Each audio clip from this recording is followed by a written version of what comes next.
Resmi, Timnas Indonesia lolos ke Prancis dan tampil di kompetisi top Eropa Toulon Cup 2024 segrup dengan Italia. Masih banyak jalan Timnas Indonesia untuk mendunia.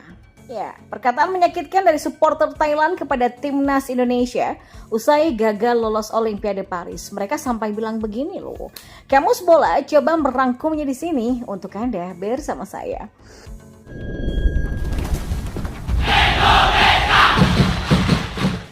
Meski Timnas Indonesia gagal main di Olimpiade kali ini, namun skuad Garuda Muda tetap bakal tampil di Prancis dan mentas di ajang Toulon Cup 2024. Melansir dari laman resmi Toulon Cup disebutkan bahwa Timnas Indonesia resmi menjadi peserta Toulon Cup 2024 menggantikan Mesir yang mundur dari turnamen.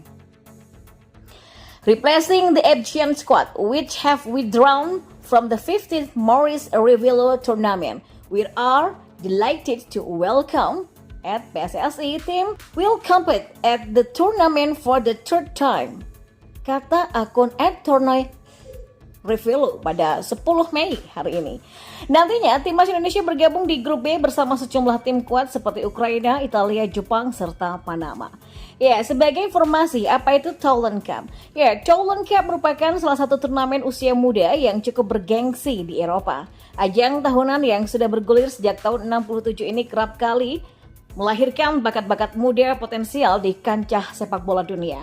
Tercatat nama-nama tenar seperti Alan Shearer, Thierry Henry, sampai Zinedine Zidane pernah tampil di ajang ini. Sementara itu, Timnas Indonesia tercatat sudah 3 kali bermain di kompetisi ini, di mana pada edisi 2017 salah satu pilar skuad Garuda, yaitu Egy Maulana Fikri, berhasil meraih penghargaan Joy Revelation Trophy. Dan selanjutnya, perjalanan tim Indonesia U23 dari Piala Asia U23 2024 sampai menjalani playoff Olimpiade Paris 2024 sudah meruntuhkan capaian inferior sepak bola Indonesia dalam peta persaingan sepak bola dunia. Meski belum mampu tampil di Paris 2024, Indonesia masih punya jalan-jalan lain untuk menunjukkan tajinya sebagai tim nasional yang kompetitif di beberapa ajang internasional di masa depan. Skuad Garuda Muda telah menggagalkan ambisi Australia dan Korea Selatan untuk menjadi wakil Asia di Olimpiade 2024. Dua kekuatan utama di Asia ini tidak mampu membendung performa apik Marcelino dan kawan-kawan. Ya, perjalanan panjang dan pencapaian seluruh anggota Piala Asia U23 sampai playoff Olimpiade menunjukkan sepak bola kita memiliki kualitas untuk tampil di Olimpiade. Ya, saya salut dan kita targetkan Olimpiade berikutnya. Selain itu, Indonesia juga mampu menyajikan perlawanan sengit untuk Guinea pada laga playoff Olimpiade Kamis kemarin di Stadion Pierre Pibarot, Clairefontaine, Prancis. Kekalahan 0-1 Indonesia hanya disebabkan eksekusi penalti oleh gelandang Guinea Ilaix Moriba pada menit ke-29.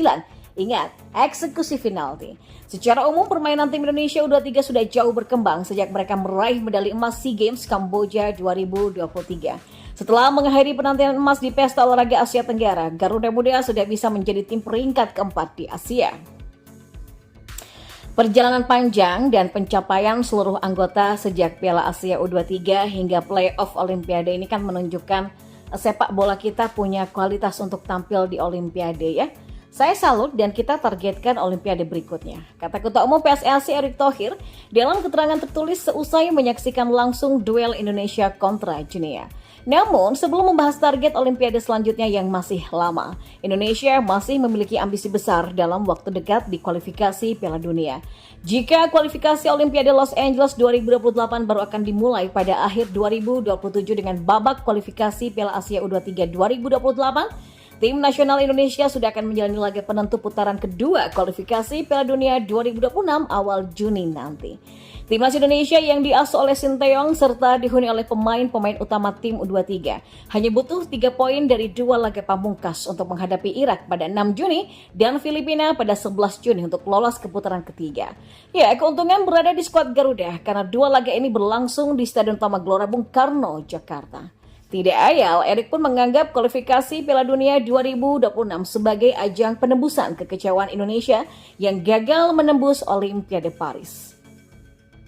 Nah, menduduki dua peringkat teratas grup F putaran kedua kualifikasi Piala Dunia 2026, Indonesia akan melaju ke putaran ketiga serta menyegel tiket otomatis ke Piala Asia 2027 di Arab Saudi nanti.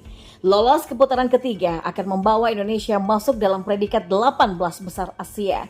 Dua tim peringkat terbaik di tiga grup putaran ketiga akan menjadi 6 duta Asia pertama yang bakal tampil di Piala Dunia 2026 di tiga negara Amerika Utara. Putaran ketiga kualifikasi Piala Dunia 2026 adalah tempat terbaik bagi Garuda untuk menguji perkembangan kualitas yang sudah dibangun Shin Tae-yong dan juga staf pelatihnya sejak tahun 2020. Mereka akan menjalani 10 pertandingan di putaran ketiga yang berlangsung mulai September 2024 sampai September 2025. Seandainya minimal duduk di posisi ketiga dan keempat pada grup putaran ketiga, Indonesia akan melanjutkan petualangan ke putaran keempat. 6 tim akan dibagi ke dalam 2 grup di putaran keempat. Juara grup langsung lolos ke Piala Dunia 2026. Sedangkan 2 tim runner-up grup akan berduel untuk berebut tiket playoff antar konfederasi dengan salah satu tim dari Afrika, Amerika Selatan, Oseania, serta 2 wakil Amerika Utara Tengah, dan laga playoff ini memperebutkan 2 tiket pamungkas ke Piala Dunia 2026. Secara individu dan target tim, saya ingin membawa tim melaju ke babak selanjutnya kualifikasi Piala Dunia. Kata Shin Tae-yong disinggung targetnya bersama timnas Indonesia setelah Piala Asia 2023 Januari lalu. Ya, apapun hasil jika berlaga di putaran ketiga kualifikasi Piala Dunia 2026, Shin setidaknya telah mencatatkan sejarah baru lainnya. Ia adalah pelatih pertama yang mampu membawa Garuda menembus putaran final Piala Asia dalam 2 edisi beruntun. Di sisi lain, Syamsuddin Umar, mantan asisten pelatih timnas Indonesia di Piala Asia 2007, menganggap tim asuhan Shin Tae-yong sudah berada di jalur yang tepat untuk terus berkembang. Syamsuddin yakin timnas Indonesia bisa meraih banyak capaian apik lainnya di masa depan, dan itu didasari kombinasi pemain-pemain muda yang sudah kenyang pengalaman internasional serta pemain-pemain keturunan yang berkualitas. Saya melihat tim Indonesia saat ini menyajikan penampilan terbaik yang pernah saya saksikan ya. Mental mereka sudah bagus karena tidak gentar menghadapi siapapun. Secara permainan mereka tampil menyerang dan serupa tim-tim modern saat ini. Kata Syamsuddin yang menjadi juru taktik PSM Makassar dengan raihan 2 gelar Liga Indonesia. Ya, di luar performa timnas yang jauh membaik dan sudah berkembang pesat, PSSI masih punya pekerjaan rumah untuk meningkatkan kualitas kompetisi, terutama Liga 1, yang menjadi salah satu pabrik penghasil pemain timnas. Kedalaman skuad Garuda Muda tidak terlalu bagus. Ketika satu pemain utama absen, hal ini mempengaruhi performa tim lainnya. Dan ini amat terlihat ketika Rafael Struijk absen di laga semifinal melawan Uzbekistan, lalu ketidakhadiran Rizky Ridho di laga kontrak Irak dan Guinea. Kedalaman skuad lini tengah juga menyebabkan Marcelino bermain di 2 posisi berbeda pada laga-laga di Qatar dan Perancis.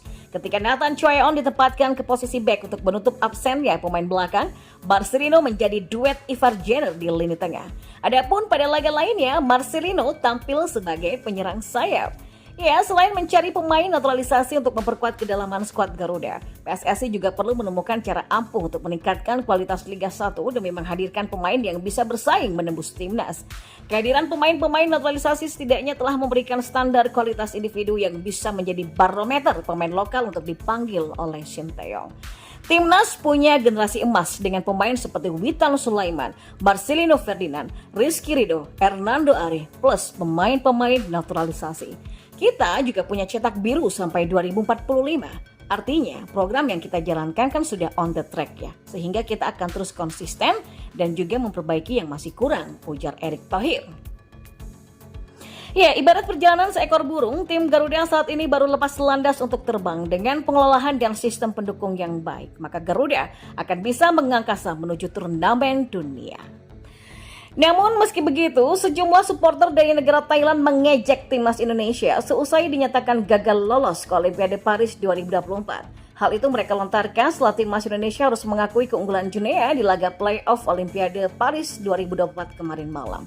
Ya, kegagalan timnas Indonesia ini kemudian mendapatkan tanggapan beragam dari sejumlah supporter negara tetangga. Dari sejumlah supporter negara tetangga, salah satunya adalah Thailand, alih-alih memberikan dukungan moral, supporter Thailand justru mengejek timnas Indonesia tak lama setelah laga melawan Guinea usai. Melansir dari kolom komentar akun Facebook Asian Football, sejumlah supporter Thailand tampak mengolok-olok kekalahan Garuda Muda semalam. Sampai bertemu di bandara, kata Heads. Oh, mari semuanya kita tertawakan Indonesia, kata Kir. Terima kasih Junia, dunia kembali damai karena Indonesia tidak lolos Olimpiade, kata Krit. Ya, Indonesia akan memenangkan pertandingan jika Trosier melatih Junia, kata Nas. Ya, jika kalian pergi ke Olimpiade, kalian perlu mengganti seluruh kewarganegaraan kalian. Turut berduka cita di Indonesia, kata Supon. Shin Taeyong menerima kartu merah menunjukkan bahwa level dunia tidak sebaik yang mereka bayangkan, kata supporter Thailand lainnya. Ya, meski ada yang memberikan hujatan, namun ada juga sebagian supporter Thailand yang memberikan apresiasi terhadap perjuangan timnas Indonesia.